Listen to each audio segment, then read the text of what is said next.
Okay, guys, this is a Let's Play for a new game called The Beginner's Guide. Beginner's Guide is about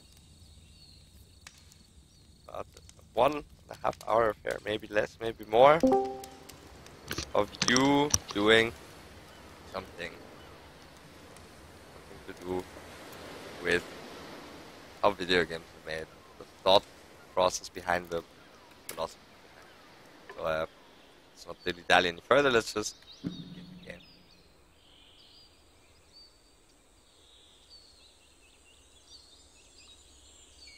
Sure, audio. Control. WASD and click.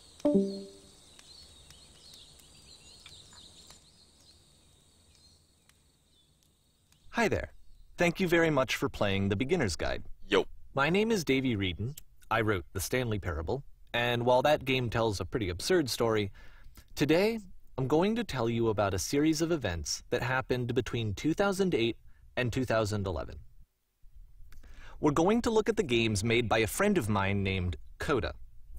Now, these games mean a lot to me. I met Coda in early 2009 at a time when I was really struggling with some personal stuff, and his work pointed me in a very powerful direction. I found it to be a good reference point for the kinds of creative works that I wanted to make.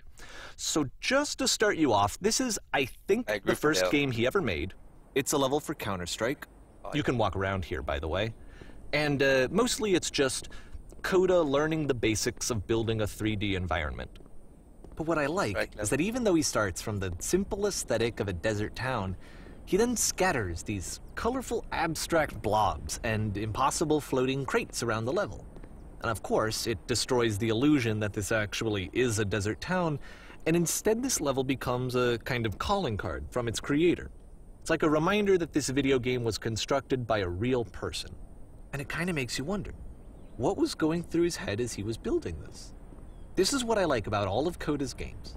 I mean, not that they're all fascinating as games, but that they are all going to give us access to their creator. I want us to see past the games themselves. I want to get to know who this human being really is. And that's exactly what we're going to do here. So, it's 2008, Coda starts making these games, and he never releases any of them. He doesn't put them onto the internet, he just makes them and then immediately abandons them, and they sit on his computer forever. And I think he really understood this image of himself as a recluse. At one point, he jokingly renamed his computer's recycling bin to Important Games Folder. So, you know, this was just how he worked. He tended to crank them out one after the other without even really pausing to try to understand what he had just made, until suddenly one day, he just stopped. In 2011, that was it. He made his last game, and then he hasn't made another one since. And that's why I've taken this opportunity to gather all of his work together, is because I find his games powerful and interesting, and I'd like this collection to reach him, to maybe encourage him to start creating again. And if the people like you who play this also happen to find his work interesting, then I'm sure it'll just send that much stronger of a message of encouragement to Coda. So thanks for joining me on this. If you have a particular interpretation that I haven't mentioned here, or if you just need to get in touch, you can email me at daveywreden@gmail.com. Okay, that's about it for introduction. Let's take a look at Coda's first proper game. As each game is loading, I'll show you the date that it was completed. This first one was made in November 2008.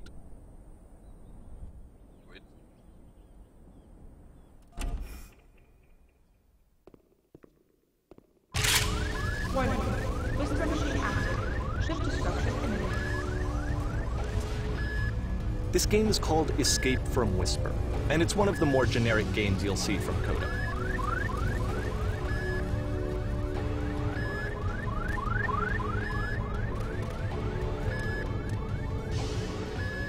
Security hull breached. Hostile alien life form inbound. It kinda looks like this game was abandoned mid-development. For instance, you have this gun, which you'd think would indicate that there are supposed to be monsters or enemies somewhere, but then clearly there are no enemies anywhere. You can't even reload the gun when you run out of bullets. But ultimately we don't really know. Maybe Coda thought that actually it was complete the way that it is. and I think that we should talk about his games for what they are, rather than for what they're not. Enemy force neutralized. Begin shield evacuation. I love how you can see the bottom of the universe from this room.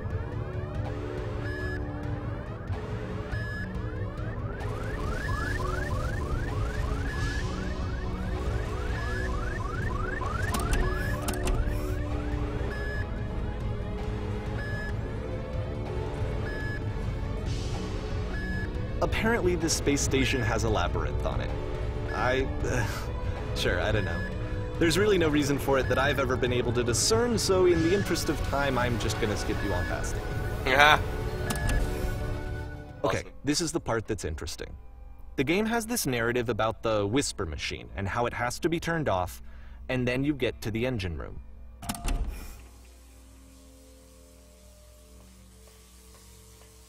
Hey, you there, in the engine room. You could save us all. That beam is powering the whisper machine. We could disrupt it by introducing a great enough heat signature. If your body could stop the beam.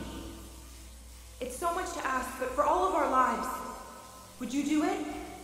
Could you give yourself?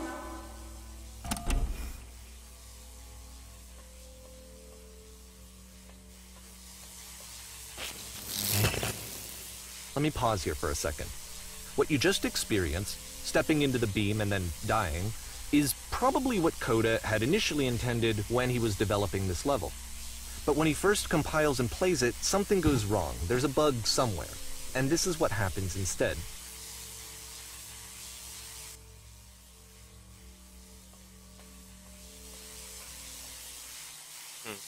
Oh, you start floating. Oh, into the universe. Wow. The beam causes you to start floating.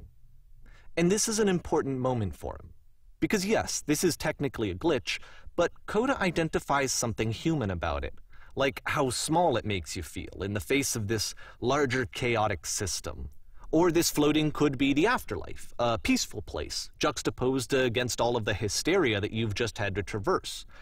I don't even know. I have no idea what he was thinking, but what's clear is that after making this, something lodges itself in his brain. He wants to do more of these really weird and experimental designs. So he stops work on this and moves on to a stream of tiny little games that go in all sorts of directions. Let's go ahead and take a look at the first game he made after leaving this one behind. Still November 2000.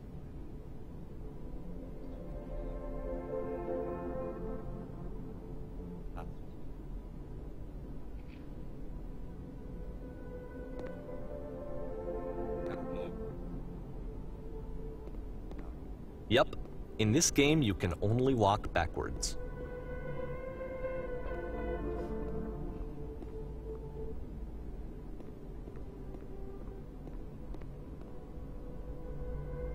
So it's a short and relatively minimalist experiment combining motion and narrative.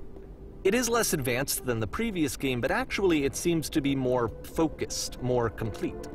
Coda's trying to give it a unique voice rather than simply basing it on a pre-existing trope.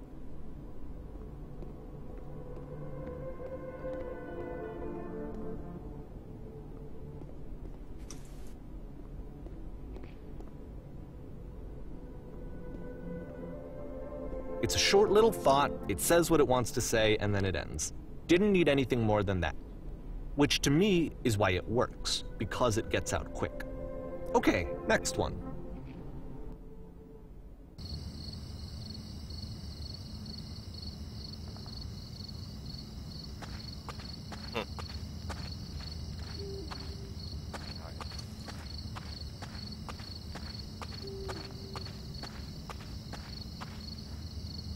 And that's it. Okay, the meaning of this game won't be clear just yet. Please be patient with me for a few more games, and I promise you'll see what makes it Or a interesting. game where you can only walk backwards. Yeah, that'd be intense, eh? Oftentimes, Coda would put bizarre titles like this one at the start of his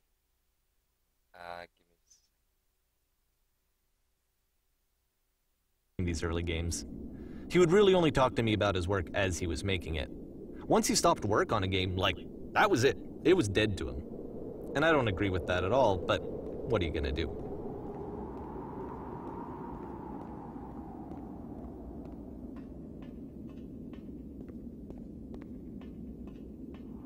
Nice work on the banhammer there.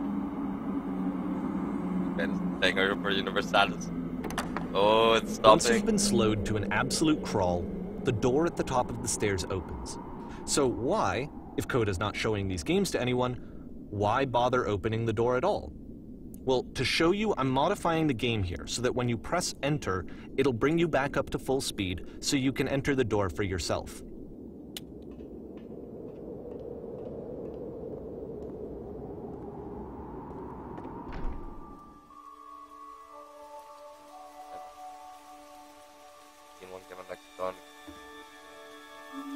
Walk around talking to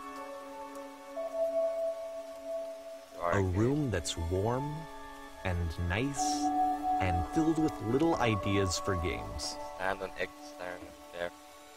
Like the walls is Sharks Coda would often tell me that he didn't mind if people thought of him as cold or distant. He said that he knew that he was actually a vibrant and compassionate person, but that it takes time to really see that. It can be a very slow climb to get there. Play is a loud, bodiless sound, walking around. A game of only posters and concept art showing what the game is. January 2009. Ready, set, fish.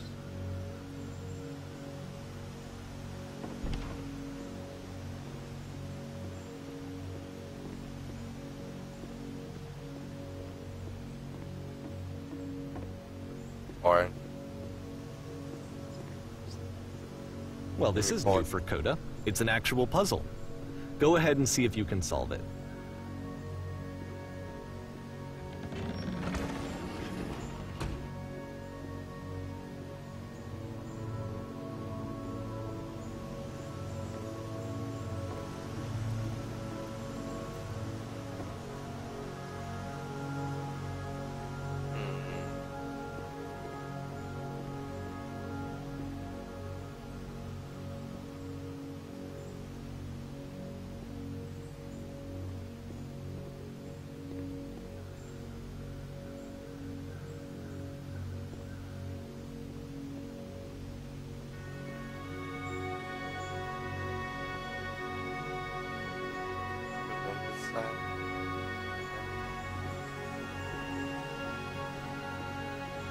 stuck in here, huh?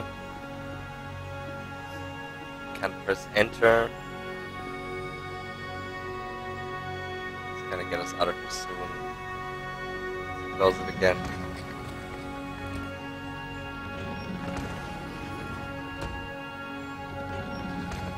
Now we're stuck inside. Ah, but this one has. Don't forget that solution, because we're going to see this puzzle again soon. We're gonna see it a lot.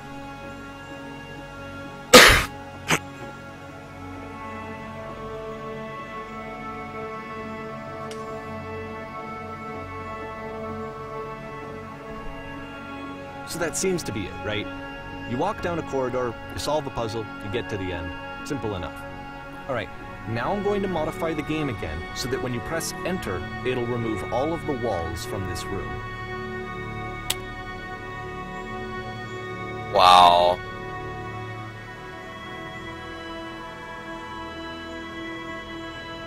How about that? There was more to it than we had any way of knowing. I actually find it funny that this game comes after the Stairs game, since they essentially convey the opposite idea. So, in the Stairs game, a dull exterior concealed a rich interior. And then, in this level, a dull interior hides this fantastic outer world. Either way, I think that the point is the same, is that most of the time you don't get to know what you're missing, or even that you're missing anything. That's not your role as a player.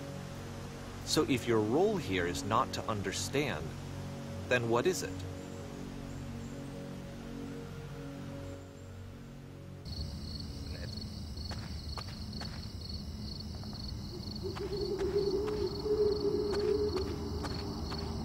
Be forward. You're now exiting. Aha! So, this, combined with the entering game from earlier, tells us that Coda believes his games are connected somehow. It could even be that the stairs game and the puzzle game are literally connected in between this and the entering game. There's a bigger picture that all of his games are meant to play a role in, some larger meaning that we won't be able to grasp until we've seen all of them. And once we have, we can step back and start to understand what exactly that bigger picture is. March 2009. Entering the single player screen stops you from playing multiplayer. Or when.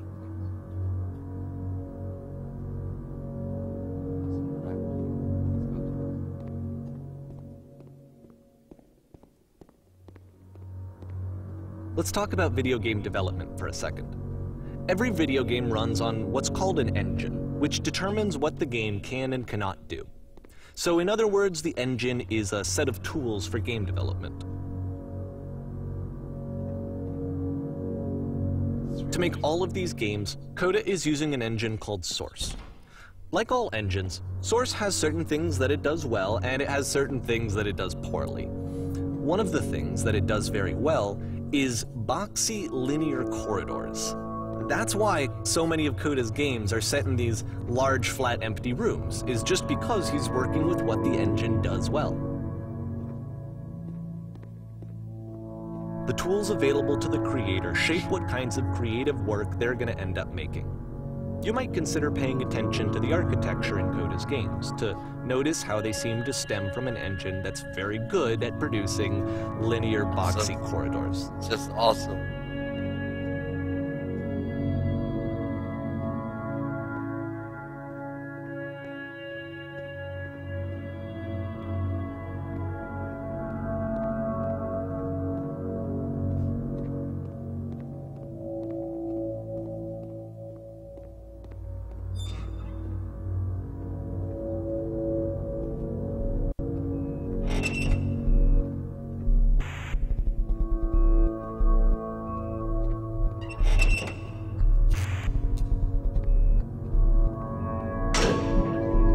Ha!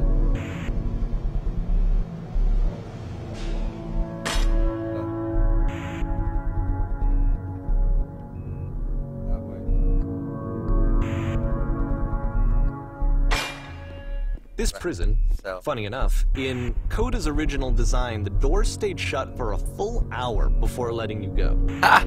If you don't mind, I think we're gonna skip that. Ha! Full hour. This is something that he and I used to argue about a lot. You know, whether a game ought to actually be playable, whether it means anything if no one can get through it. And I would always defend that, you know, all this work goes into the game, why not make it playable and accessible? And so we just got into heated arguments over it, and there was one time that after one of these conversations, he went home, and a day or two later, he sent me a zip file entitled Playable Games that was full of hundreds of individual games, each of which was just an empty box that you walked around in and nothing else. Believe me, I played every single one of those just to find out if there was like a gag hidden somewhere. There wasn't.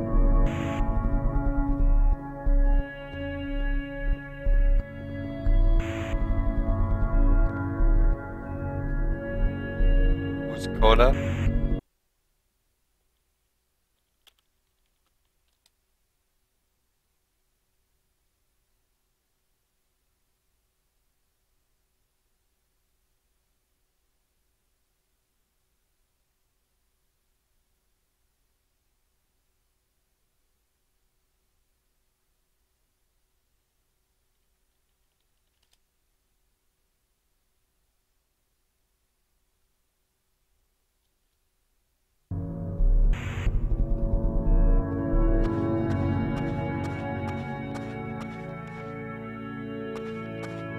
It's the puzzle again, with the exact same solution as the last time.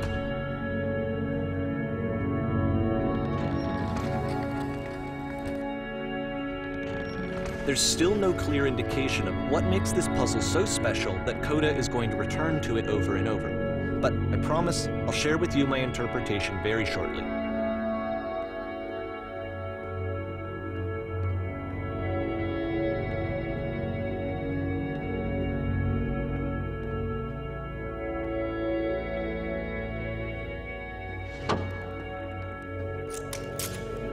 do there?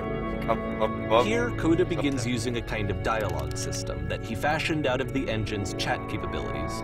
Use the 1, 2, 3 buttons on your keyboard to respond.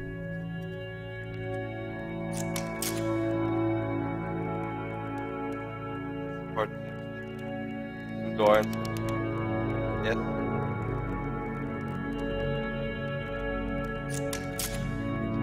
So.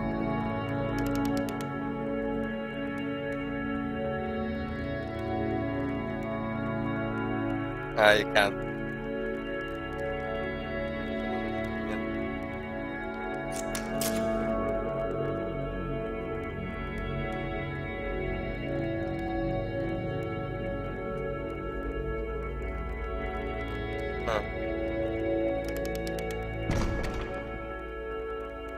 Weird.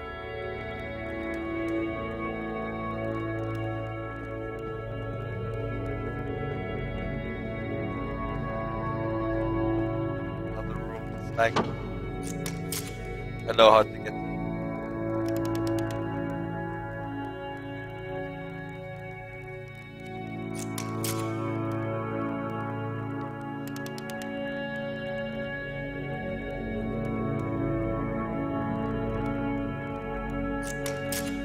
Hard about it. Let's see it again soon.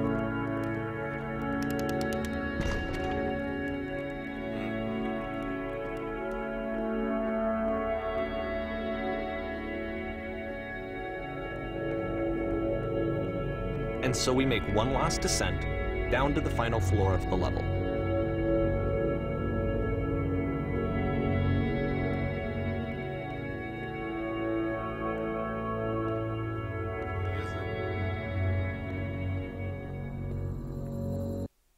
One second, guys.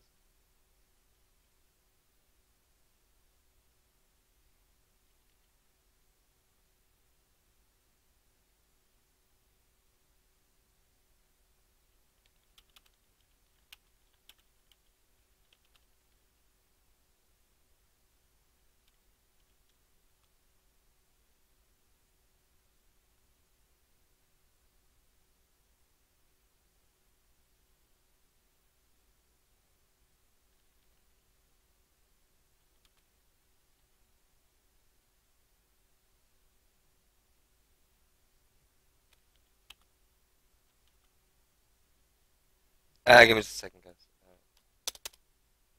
Whoop.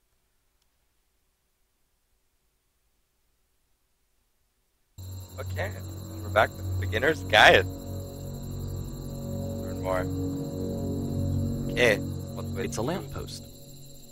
Okay, I can't tell you quite why, but for some reason, Coda fixates on this lamppost. It's going to appear at the end of every single one of his games from here on out. I'll tell you what I think. I think that up to this point, you know, he's been making really strange and abstract games with no clear purpose, and maybe you can only float around in that headspace for so long. Because now he wants something to hold on to. He wants a reference point. He wants the work to be leading to something. He wants a destination, which is what this lamppost is. It's a destination. We're going to see it in the work as well. His games are just going to become a lot more cohesive, a lot more fully developed, with more of a clear idea behind them. And as we go, that idea will get clearer and clearer and clearer.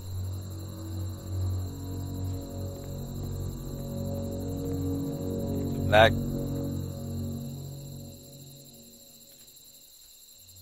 Fascinating. April 2009.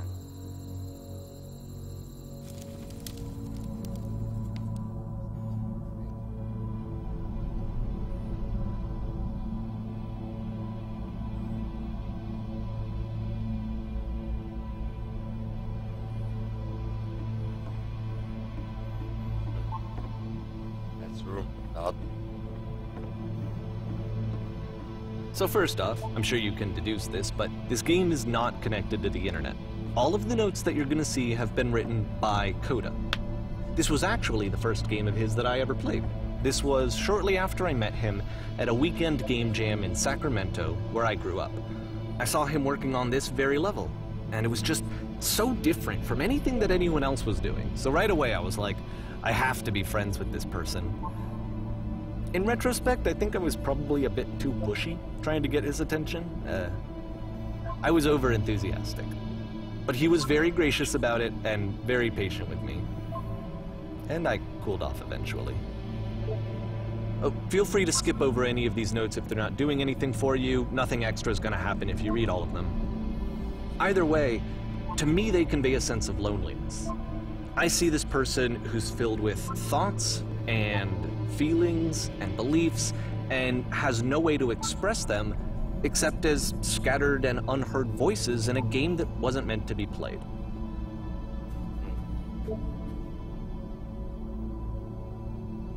But it's ironic, isn't it?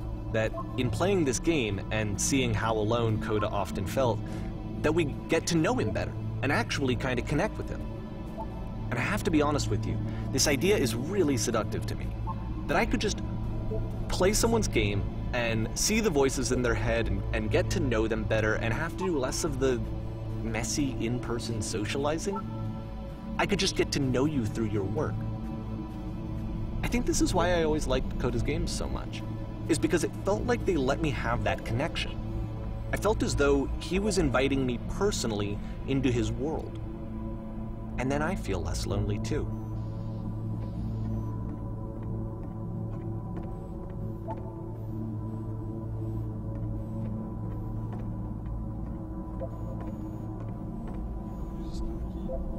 But that's but go bring bathroom.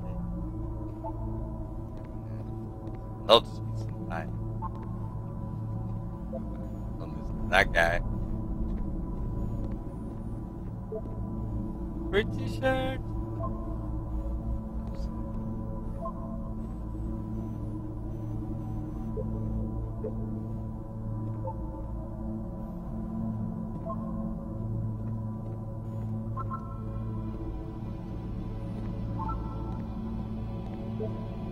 The only person. Maybe.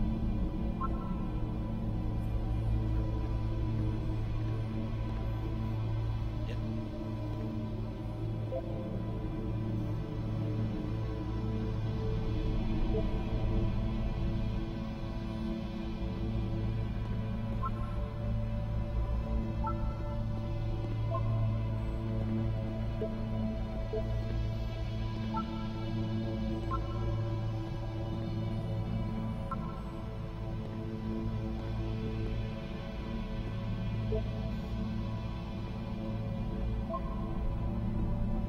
This is that. It's fascinating. This game.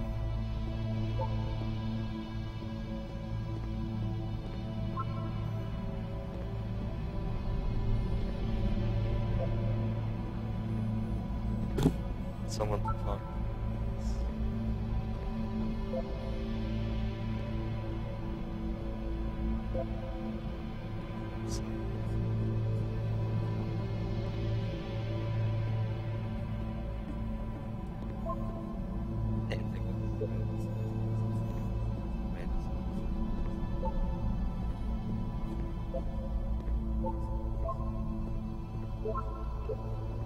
Spoilers don't mean anything. Never power stuff. He was himself. He's horrible. Here now. Yeah, we're all here now. Reason for it though. We'll see. It's a terrible secret. He kept it well. Beat the game. At the end of this level, we're going to see the puzzle again. And here, I'll tell you what I think the puzzle means. Each of these games represents an idea that was on Coda's mind at the time that he was making it. And the puzzle is a way of closing the door on a previous chapter of his life before moving on to the next one.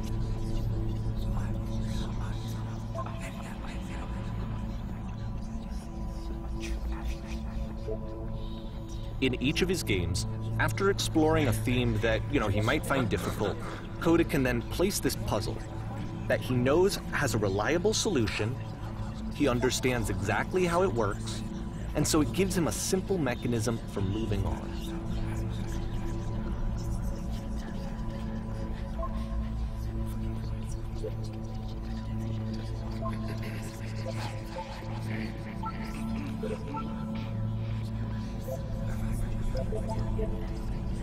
And because there's this dark area between the doors, a space between spaces, before you move on, you get to pause. Just for a moment, a few seconds to reflect on and let go of the events that led you here. To step back and connect the pieces together. To grasp at that elusive bigger picture.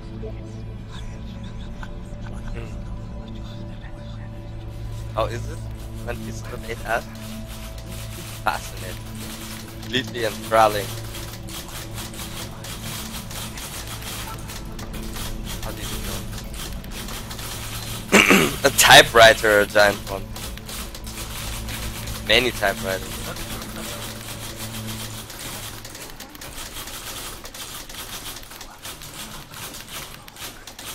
Are you there? Say something. Maybe anything. Talk to me, please. Speak. Whoa. Hold up. Wonder what was going on with him at the time.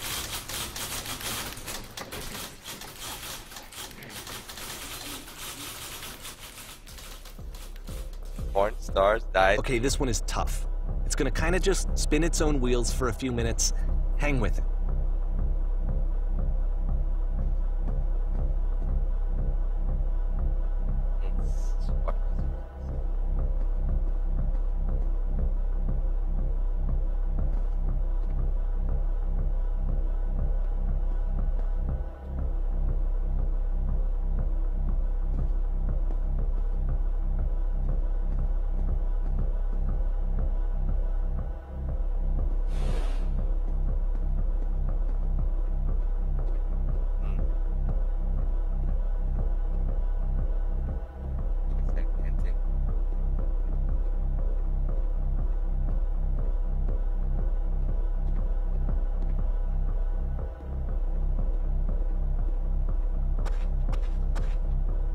See, like, this is it. The whole game. And there's nothing that's particularly interesting about it. You just walk to the end of a hallway. Except, for some reason, Coda gets really fixated on this prison that has all of this modern furniture. And I don't know why, but he decides he needs to revisit this prison. He's gonna start over, use the same assets, turn it into something else. Okay, cool. Here's version 2.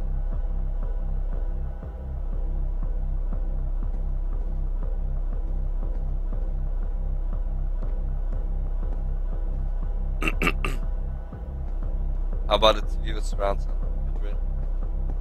Giant hole in the ground.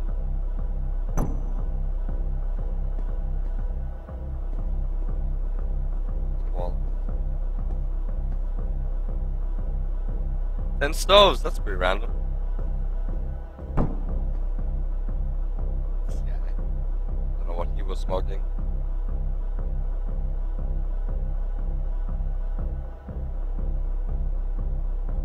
Live Tesla coil.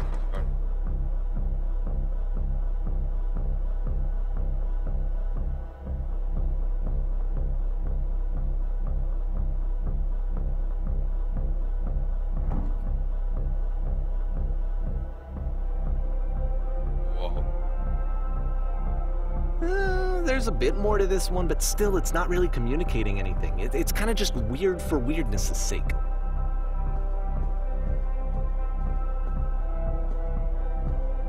So okay, he throws it out and starts over. This time he comes at the prison idea from a different direction. Hello, walk forward. Yeah, well, maybe it's giving.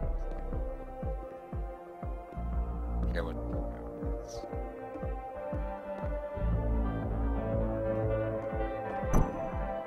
Could go to photo frame. Could do that, but floor lamp off and on. Light inside soft.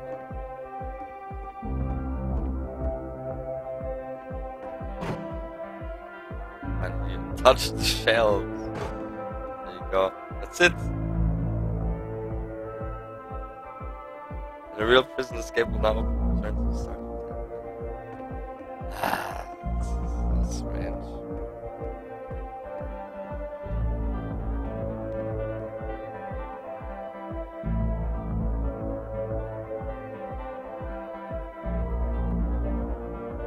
And of course, now the table is gone and you can't begin the chain of events to escape.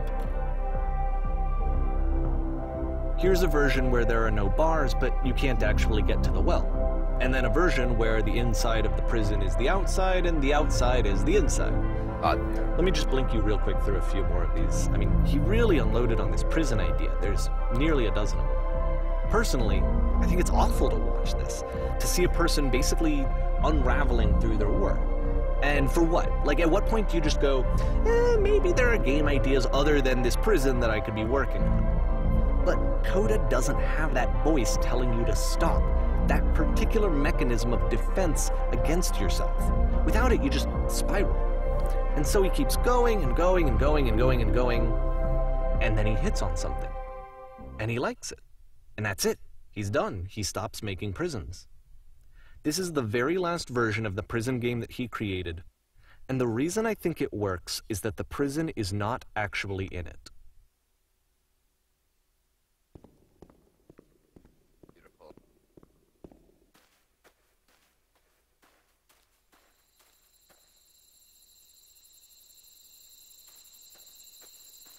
It's free again. Mind clear. Balance.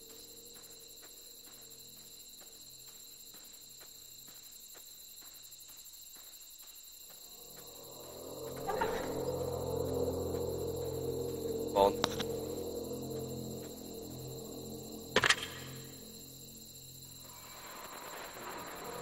Hello. Hey, it's me. Yeah. What? You're me?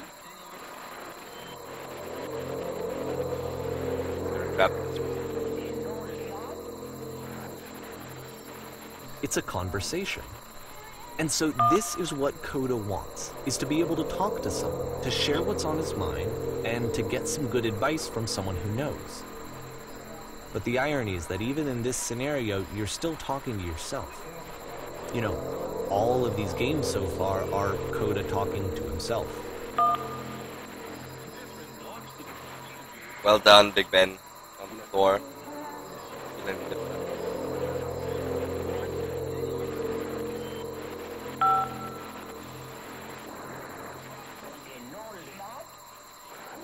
So that's here.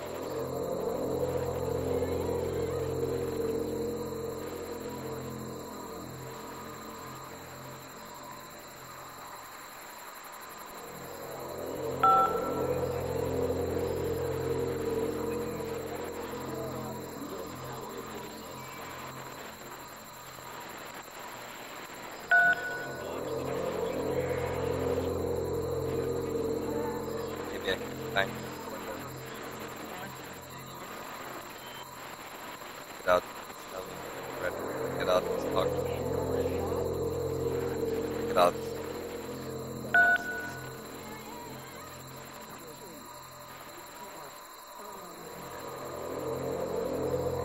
Fine. Incredible.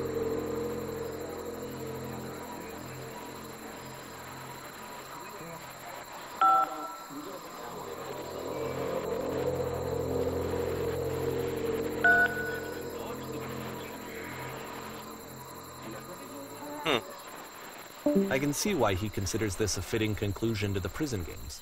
After all of the obsession and frustration, just to be told by someone you can trust that things are going to be okay. Wouldn't that be nice?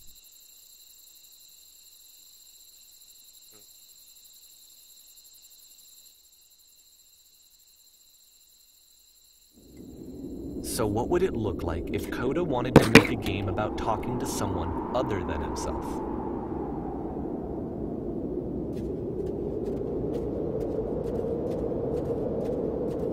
To me, this environment is meant to represent Coda's puzzle, with the two doors on either side and a dark transitional space between.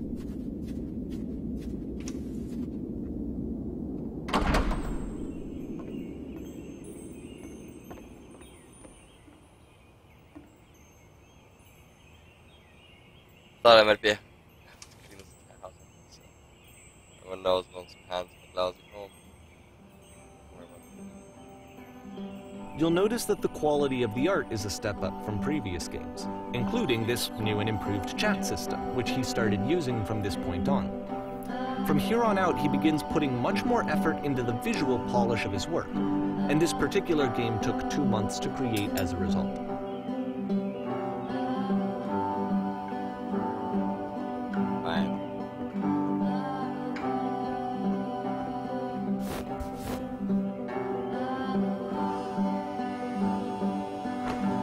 Rug a bit. All the little details matter, yeah.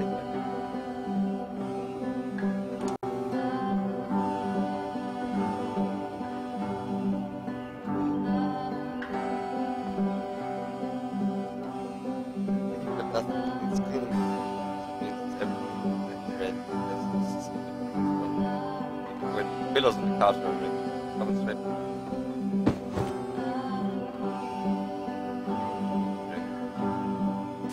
Sure.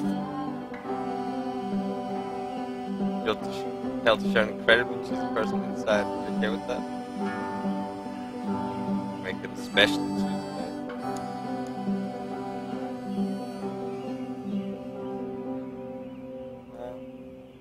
Oh. Oh, come on. Okay, sure. Makes you feel better. Top needs cleaning. I'm just doing all your work. Work wrong.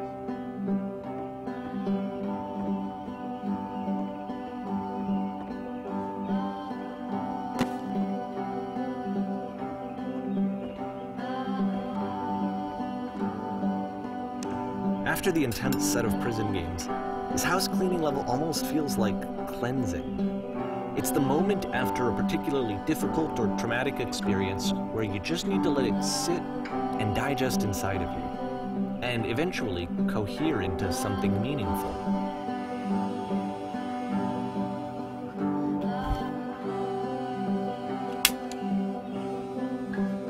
I know that Coda really liked this game. Of all of his work, actually, this was the only one that he called me up to ask me to come over and look at it. This was during a period of a few months where he was like grossly happy all the time, just walked around with a constant smile on his face. Don't you worry about all that nonsense. Now just smooth up the rug in the bedroom. Again, huh?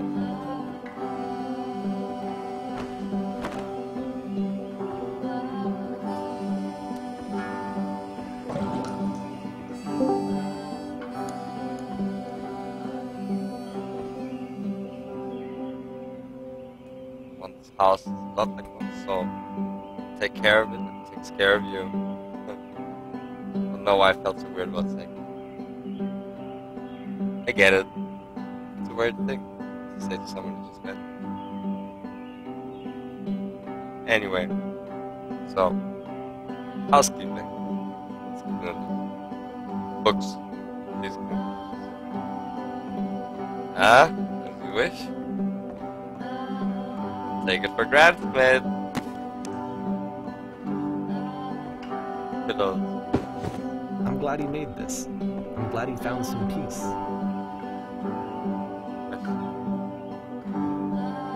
But, of course, it can't last. The music stops, your companion is gone, it's time to leave. The door at the top of the hill is now open as well. Again, you can't stay in the dark space for too long. You just can't. You have to keep moving. It's how you stay alive.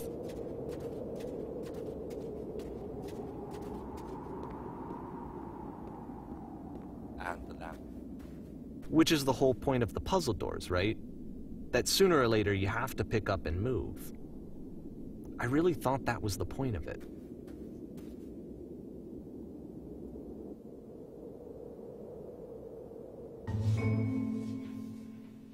This one gets a bit goofy.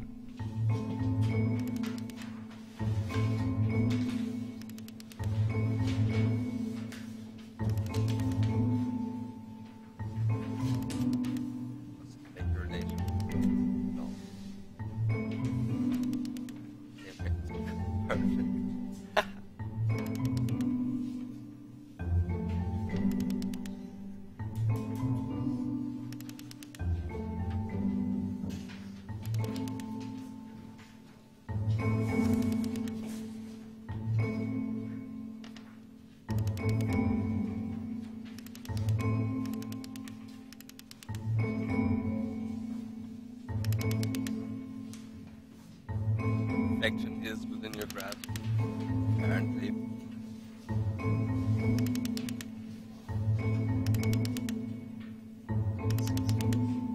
So About halfway through the game, the perspective shifts. Oh shit.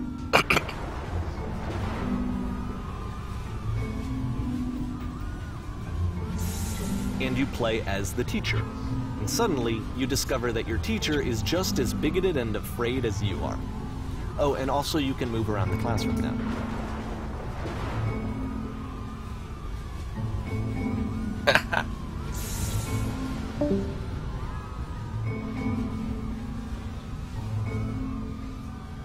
You have developed a system, bro. Just kidding.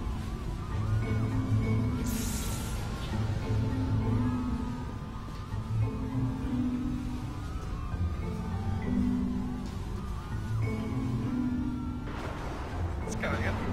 Look out.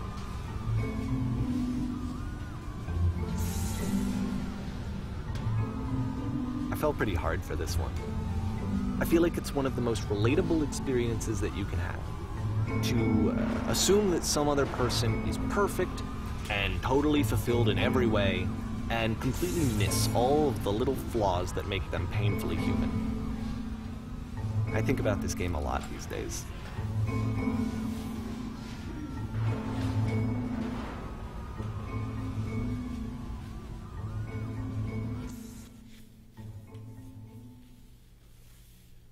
This one took a lot longer than all the others for Coda to make. It was 4 months between this and the last one. That's twice as long as it took him to make any other game before this, and it's not like it's particularly complex, so I remember I found that a little strange at the time. Okay. 2010. Pictures and shelves and back to stages that way. Alright. Let's put the war face on and get ready to perform.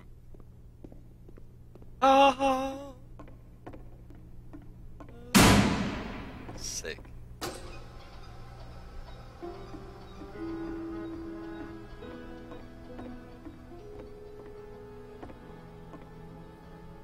Gathering information.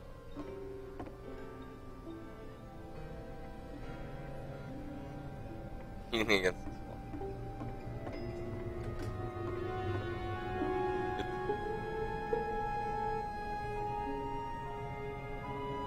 Professional photographer for animals. Yeah, well, she told me to stay. Bye.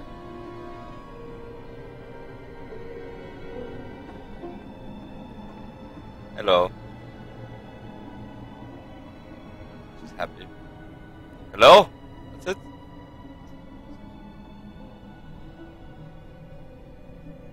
Okay, fair enough.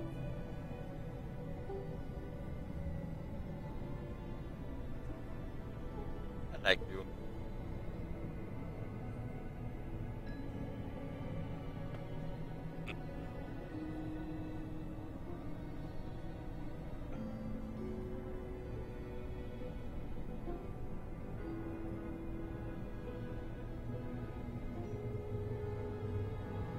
People nearby. They will bounce. Haha. Fair enough.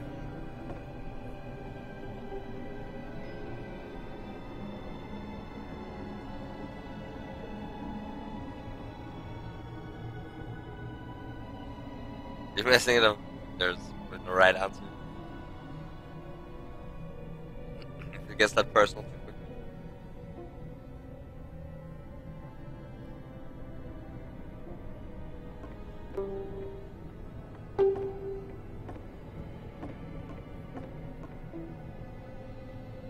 Oh, it's not here. Oh, let's go this way though.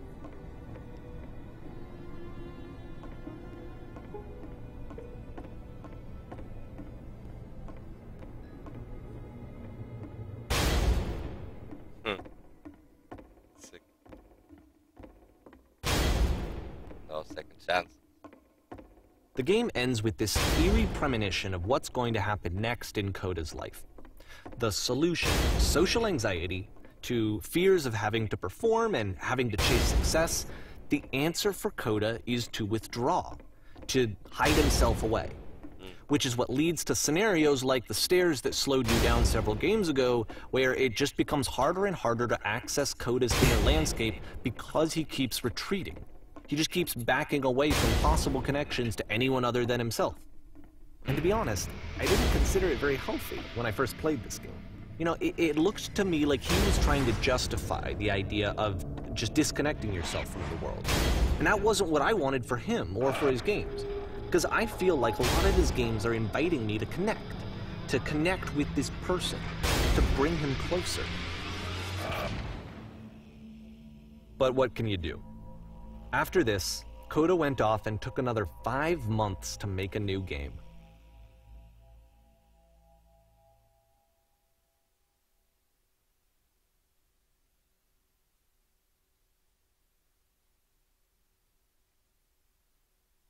Let's play. Skip problems, keep your eyes closed to begin the game.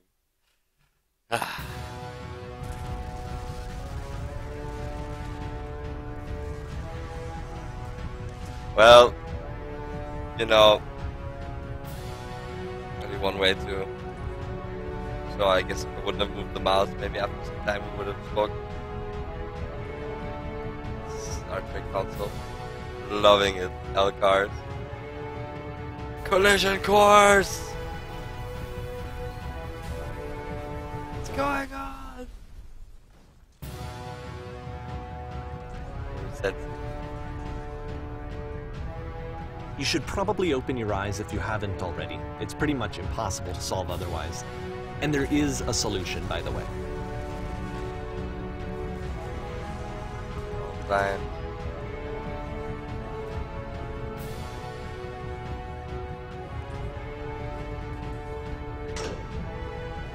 Turbolift.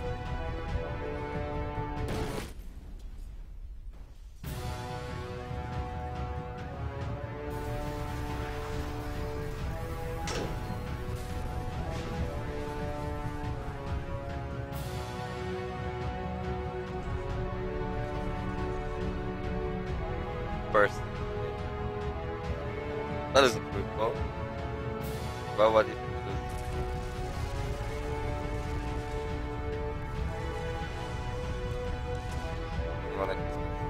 Yeah. Okay, once more.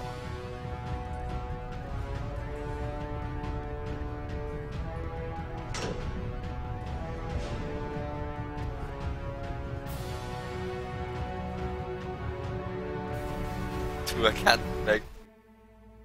Yes, that's it. That's the truth.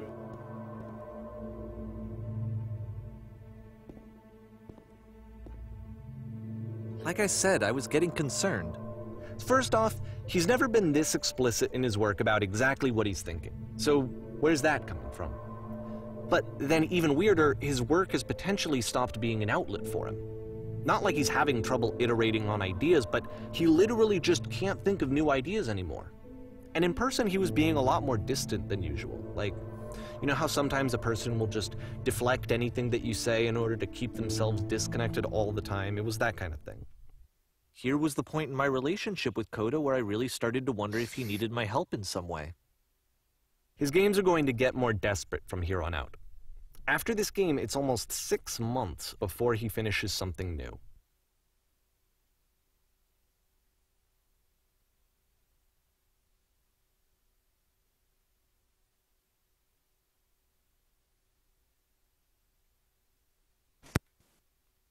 Hello. Fucking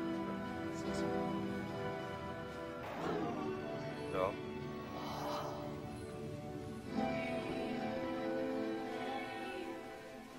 That person, no. Long time. Lost. When I tried to create nothing left to leave me out of it.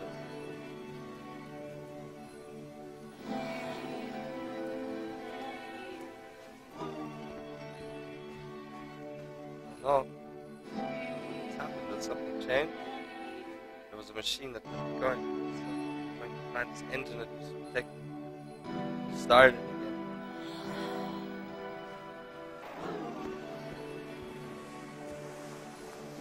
Wait. It isn't far. No, what? What?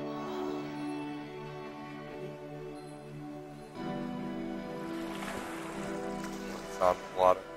Take it to it. If the There's last rocks. game featured Coda talking explicitly about his creative frustrations, this one turns it up to 11. Now, put yourself in my shoes playing this. Here's a friend whose work is exhibiting signs of struggle, frustration, anxiety, depression, even. And yet, still, he keeps making games. He keeps throwing himself into the grinder even when he clearly doesn't have the energy for it anymore. Why? What is it for? So beautiful. Just the serenity now. Guess he made it. Perfect. Come along, I'll show it. Because from my perspective at the time, and just what I knew of him, this was a result of how isolated he was.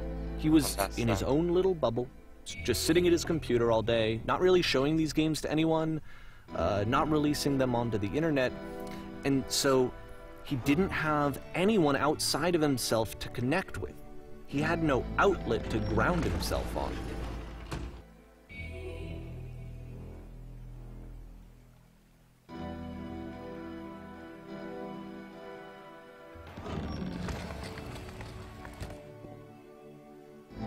Alright, what's next? It's much brighter in here now as well. Now just press the switch here.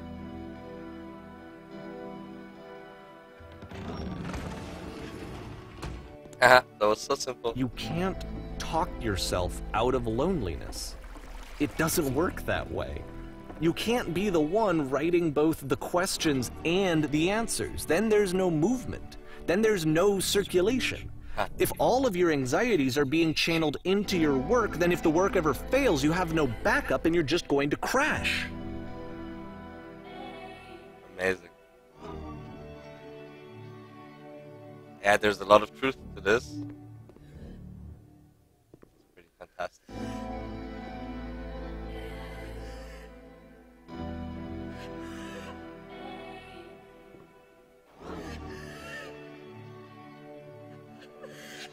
Yeah. You'll see. Say that game developers will enjoy it, love it 100% of the time. You make a game simple, but not easy.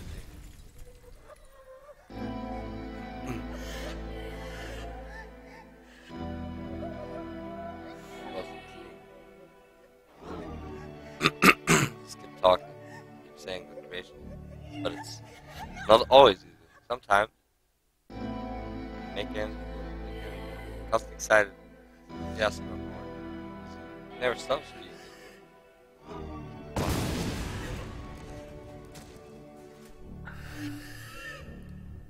Seeing this game at the time that he made it, it looked really unhealthy to me. I was watching him do this to himself, and I hated it. I hated seeing him so trapped. It's like, video games are not worth this amount of suffering. This is someone I really cared about. And I used to get so much joy out of seeing him create. For him to suddenly become angry and frustrated like this, it was the worst thing for me. I'm kind of fun. Please continue. Pain breeds effort. Any sacrifices made for my work and work comes. It always pays off again. I bet it does.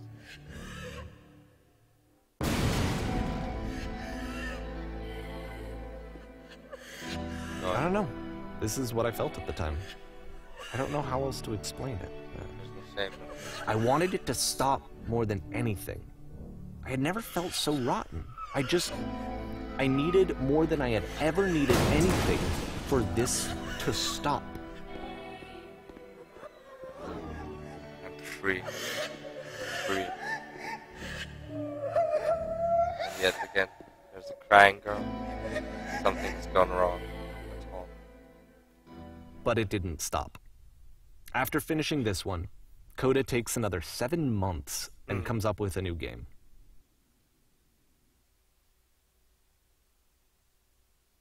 This is where he spent time with this girl. Maybe she helped him figure it out. The machine. The guard. He must break in. This time, not out. Ma'am.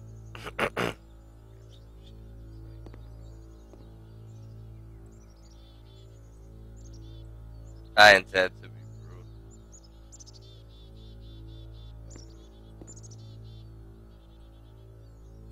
Someone called the press. Calls itself Coda. It's about the girl trying to understand the head of the mind of Coda, and maybe they broke up because of that.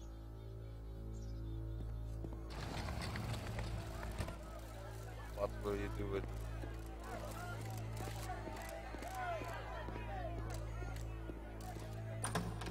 fast? Oh, that's him. It's in there. Stop. And of course, it's the machine.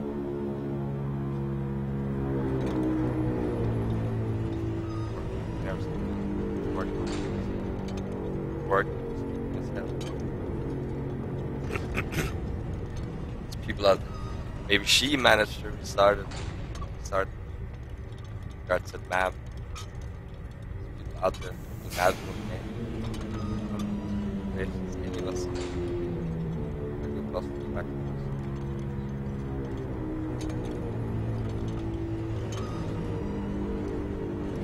Here. All you have to admit to people, be loud and stuff.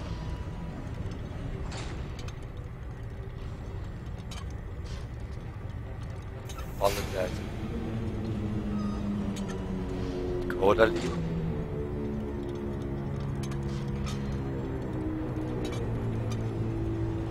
Sanity. Yep. I've seen it. Probably said that.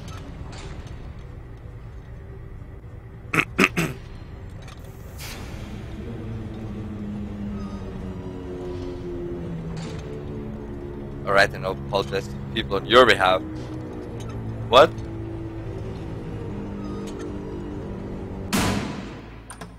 That didn't go so well, did it?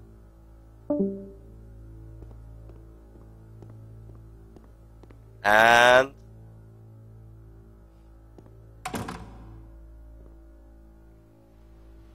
my friend.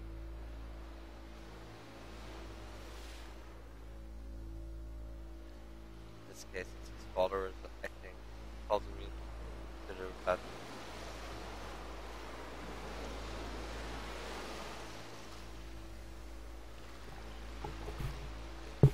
This machine will not apologize for it. The machine refused to admit that it didn't deliberate.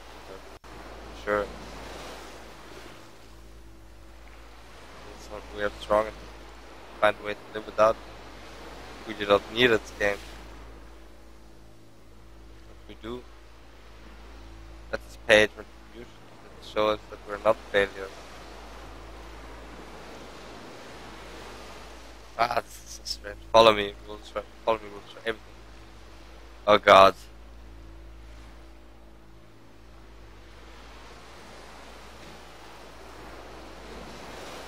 You cannot destroy the idea. You cannot destroy the machine, not the idea. And now, a new door and a new performance. We'll go light or dark this time. A gun! Oh god. It's empty. Let's wait. It wants us to shoot. There we go. Ah, the light. Get it in.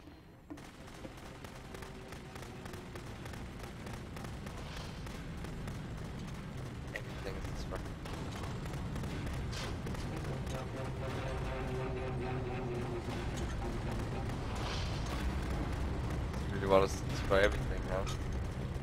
Guess so. So now the work is becoming self-destructive. And I'll tell you, at the time that I first played this game, shortly after he made it, here's what I'm thinking to myself.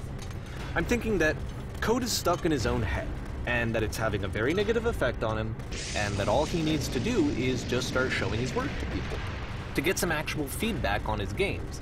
It might get him out of isolation.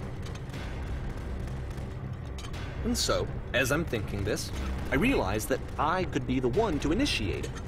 Because it would never occur to Coda to start actively soliciting feedback, so what if I did it for it? If he could see the difference it would make to have more actual conversations with other human beings, would that bring him out of his mental spiral? Would it give him confidence in himself? Would it bring meaning back into his work?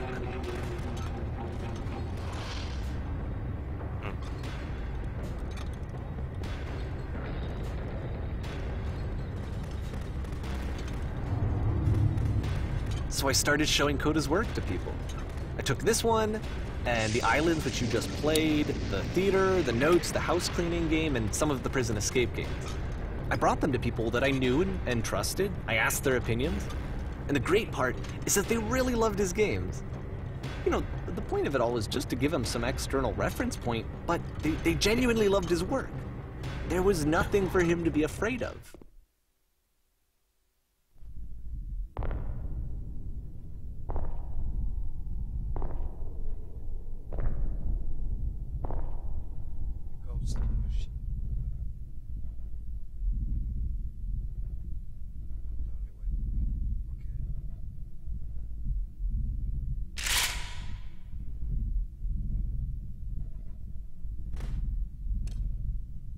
Can you see why I felt like this was the right thing to do?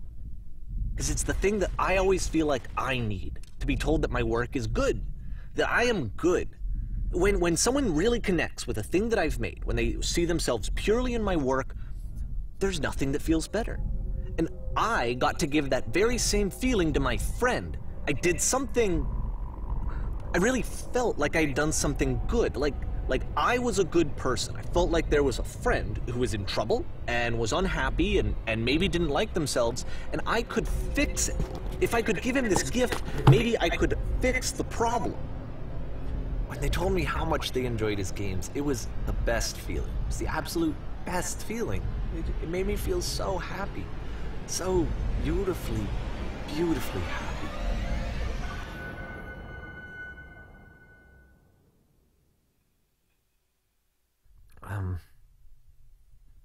So anyway, Coda finishes this game, and then really he just kind of takes off for a while.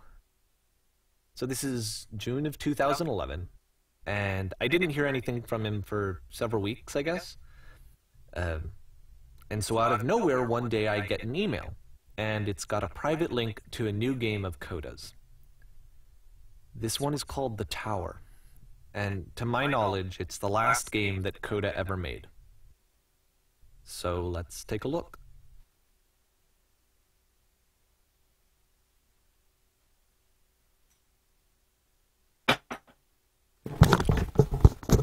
Plot twist! Well, this is crazy, isn't it?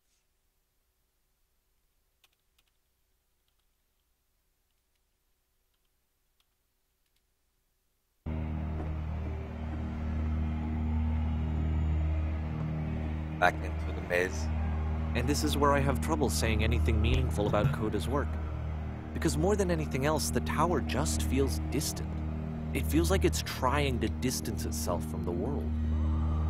It's a very cold game.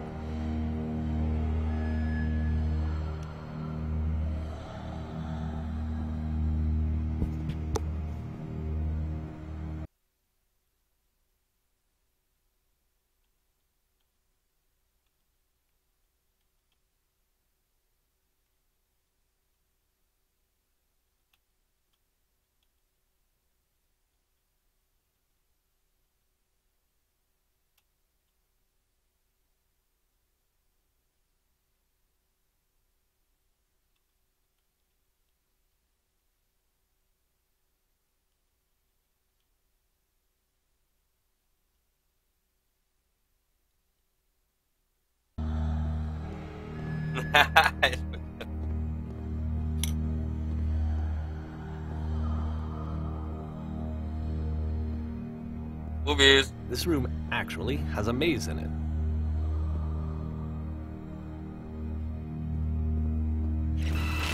Fucking hell. Except that all the walls of the maze are invisible.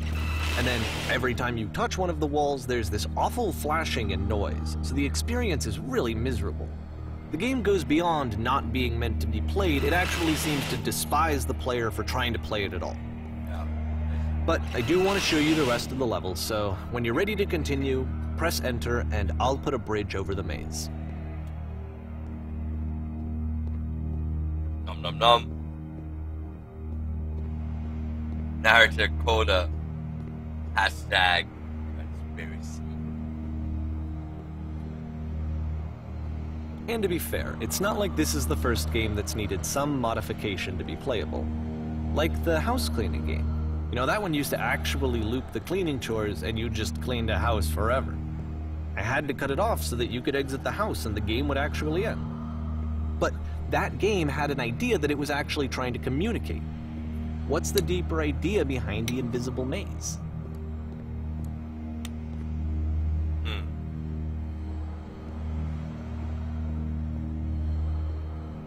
The only way past this challenge is to randomly guess the 6-digit code.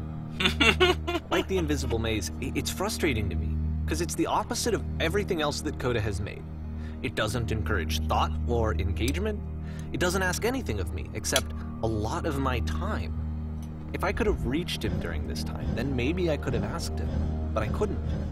I still don't really understand why this is here. I'll put the code on the ground for you here, though, so that we can move on.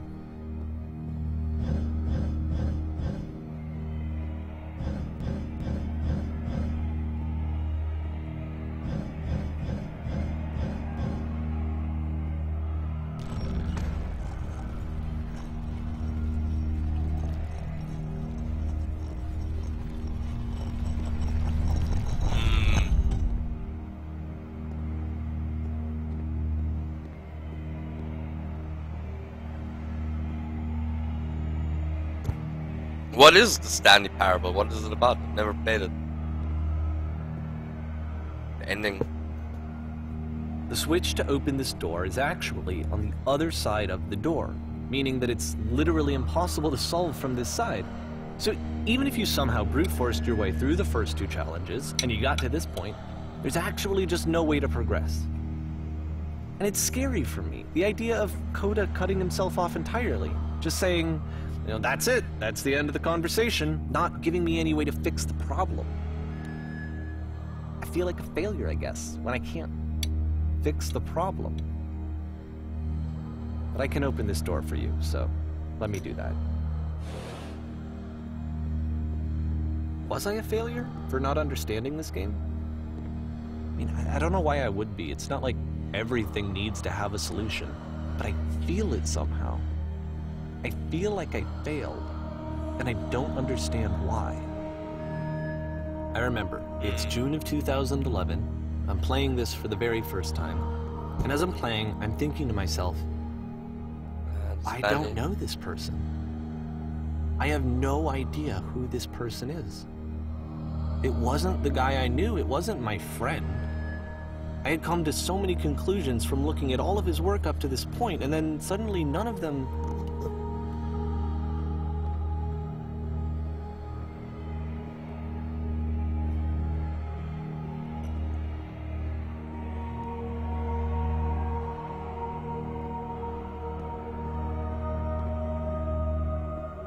I had been trying to, though. That was the thing.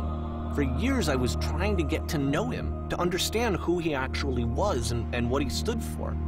I asked him so many times to please just tell me what his games mean to him. I asked him please to tell me what the 3 dots mean. And he wouldn't.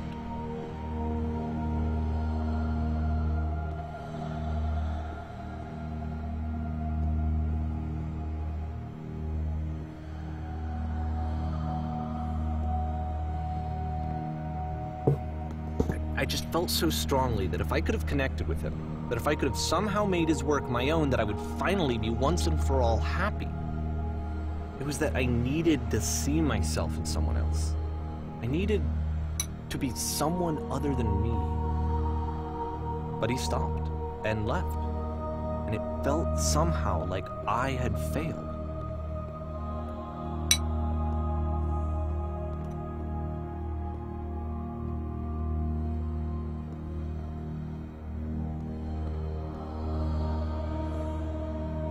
Where did I screw up?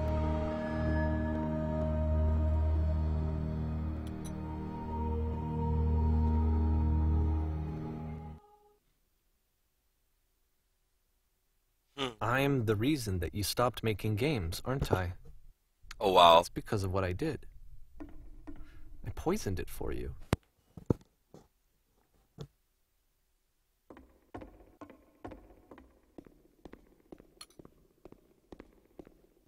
I don't think I ever told you this, but when I took your work and I was showing it to people, yeah, I actually felt...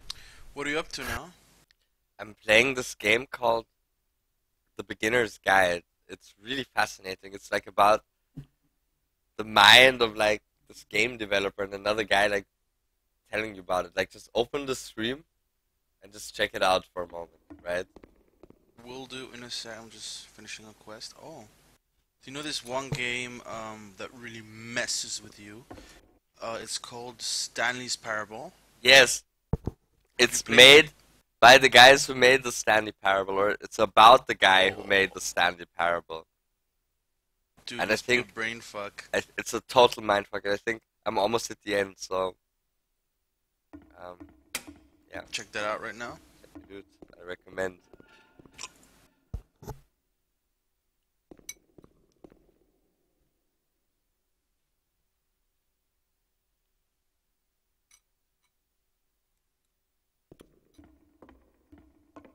And the people who played them, they treated me like I was important.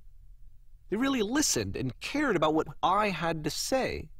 Even though I was showing your work, I felt good about myself. Finally, for a moment, while I had that, I liked myself.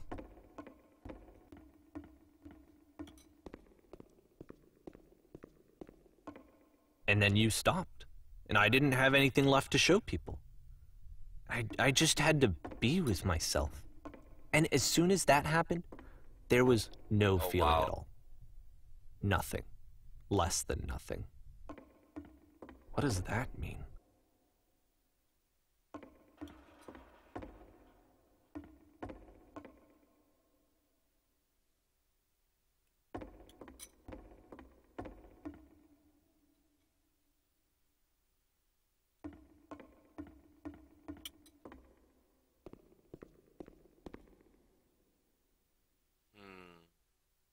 Oh wow, maybe Coda has been messing with us all this time.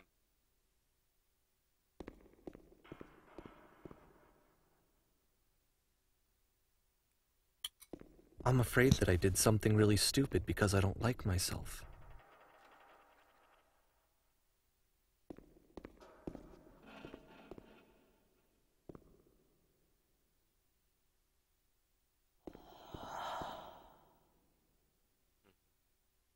That's why I'm releasing this collection of your work, is because I haven't been able to find any other way to reach you.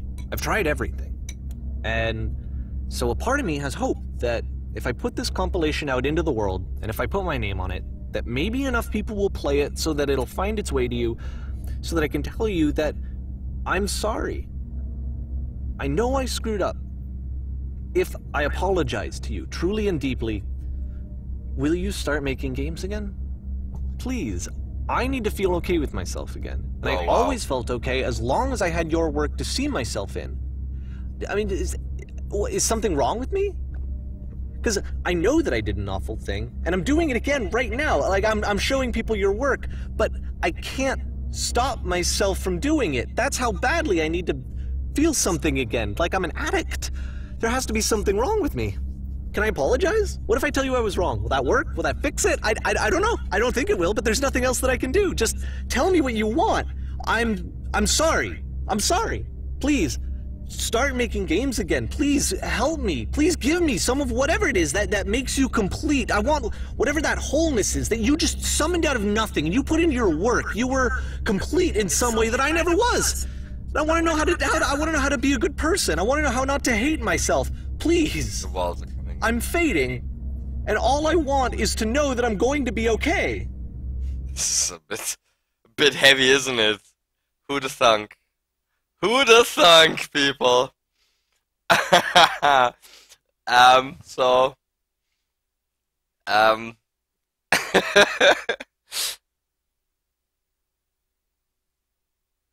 true is this? That's the question. Right in the plot twist, mate. Oh wow. Picking up Grand Central Station. Where did the trains go from? It's lovely though.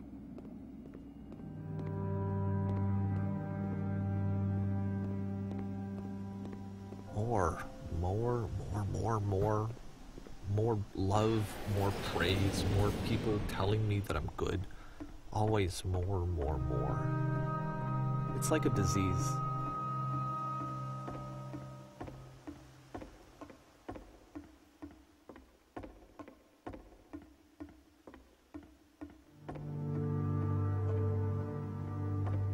Train's going nowhere. Doors closed.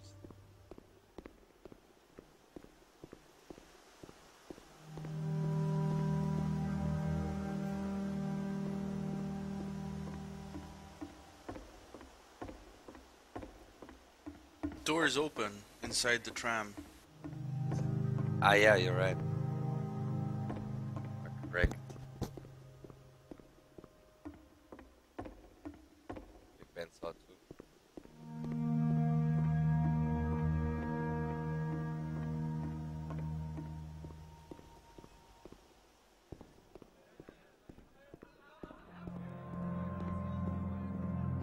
Window. Solution.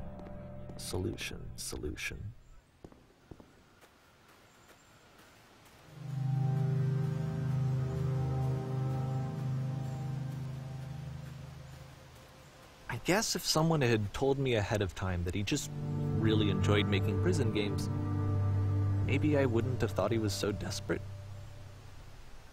I wouldn't have told so many people that he was depressed. Maybe he just likes making prisons.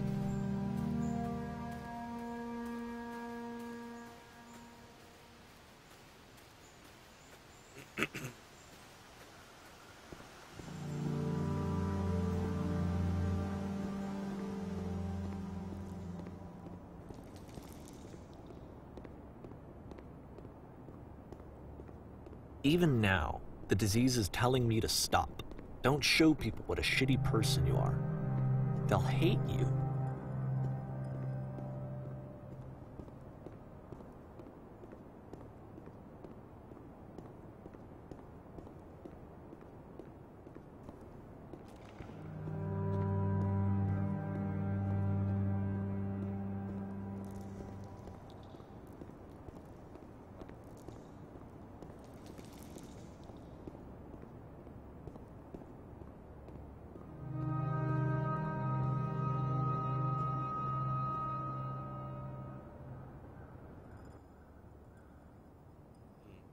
Dark.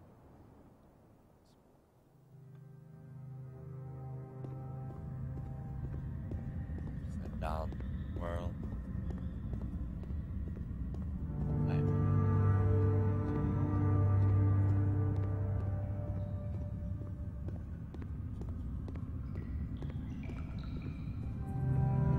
If I knew that my life depended on finding something to be driven by other than validation, what would that even be? It's strange, but the thought of not being driven by external validation is unthinkable. Like, I actually cannot conceive of what that would be like. He's hard to come by, man.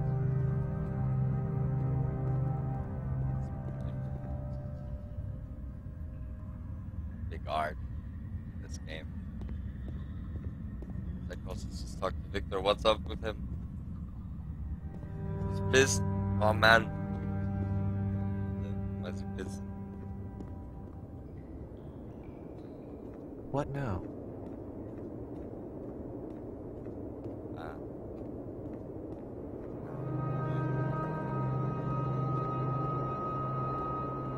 Buddy, what are you up to?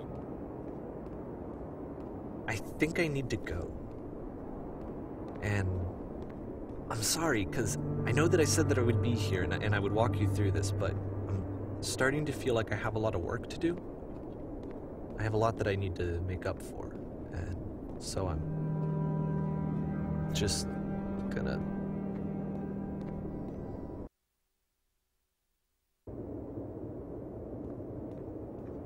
He's pissed that it didn't come now. Coming? Do what? It's moving. Oh shit. Sorry.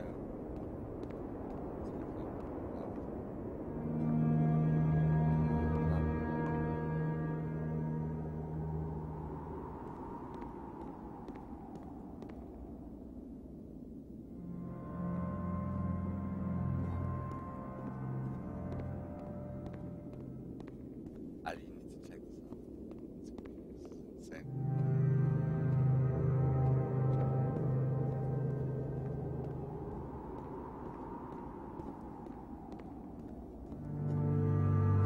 I think it's almost finished. Yeah, I'll make it up. I will.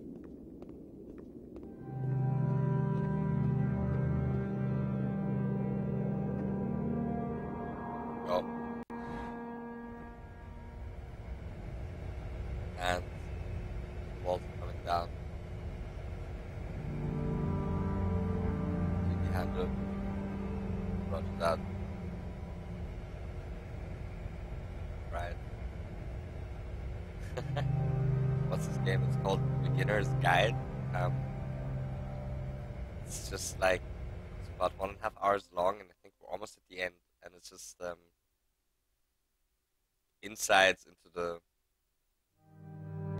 minds of these game developers, like their relationship with each other. And I think this is like, if you would play this on Oculus Rift, this would be amazing. It's a philosophical take. It's like part of Grand Central Station out of nowhere. It's not horror. It's, I don't know. It makes you think, guys. What in the chat? What do you think this game is about?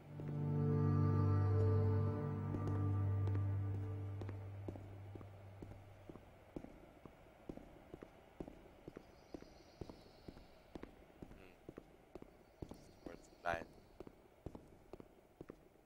The commentator has been silent for some time. Let's see when he will comment next. Won't be long now.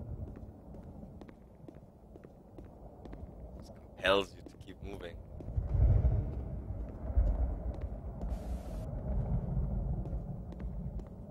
That sweet angelic voice better, huh? Like hot chocolate in your ear, man. Oh, and this is the sacrifice.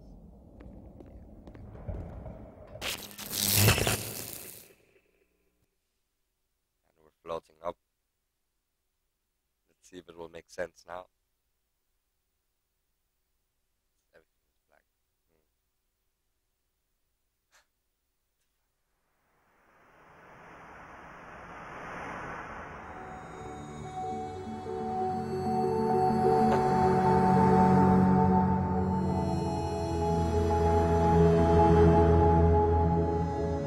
Atoramos, that's a beautiful way to put it. Thank you very much. The eternal maze of the mind, as you call it. Stars, something there that more of.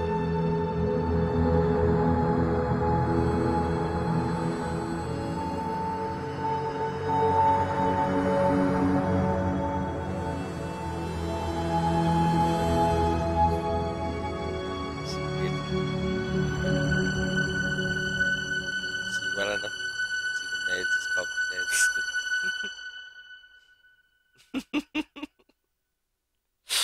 Wow, wow. Turn back, Wow. turn back from this cave. So, You said, let me prove that I'm brave. Let me keep going. I nice one, Big Ben. But the cave goes for miles and miles and miles, and you are so tired. Let's move on. But Yeah. I know that you're strong. That's a cluttered place, So cluttered turn mind. back, Clutter, you can think clearly again. Achieve like turn back. clarity, serenity. He was looking for it. I guess he was feeling very alone for a while.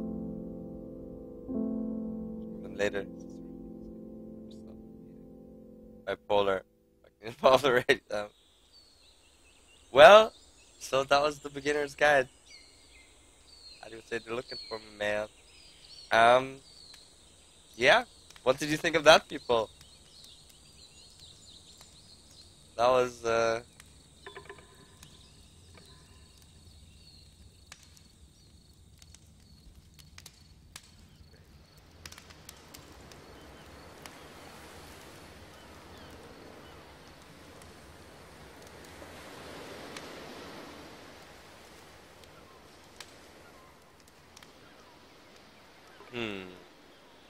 pretty sweet.